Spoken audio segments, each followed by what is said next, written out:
House start చేసినప్పుడు foundation కోసం right angle ఎలా సెట్ చేయాలో చూపిస్తారండి. డయాగ్నల్ సెట్ చేయడానికి 3-4-5 రూల్ యూజ్ చేస్తాం.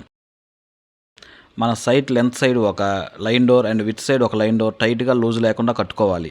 2 దారాలు కలిసిన పాయింట్ నుంచి width side 3 metres and length నుంచి 4 మీటర్స్కి మార్క్స్ పెట్టుకోవాలి. ఈ 2 మార్క్స్ నుంచి డిస్టెన్స్ చెక్ చేస్తే 5 మీటర్స్ రావాలి. టేప్ కూడా లూజ్ లేకుండా టైట్గా పట్టుకోవాలి. మనం అలా టైట్గా పట్టుకోవడానికి 1 మీటర్ వదిలేసి టేప్ పట్టుకున్నాం మనం. డయాగ్నల్ సెట్ అయిన తర్వాత next centre line markings and ఫూటింగ్స్ markings ఇచ్చుకోవాలి. ఫర్ మోర్ ఇన్ఫర్మేటివ్ వీడియోస్ ఇప్పుడే మా పేజ్ని ఫాలో చేయండి. ఎవరికైనా కన్స్ట్రక్షన్స్ రిక్వైర్మెంట్ ఉన్నా, కన్స్ట్రక్షన్లో డౌట్ ఉన్నా ఈ పైన కనిపిస్తున్న నెంబర్కి కాంటాక్ట్ అవ్వండి.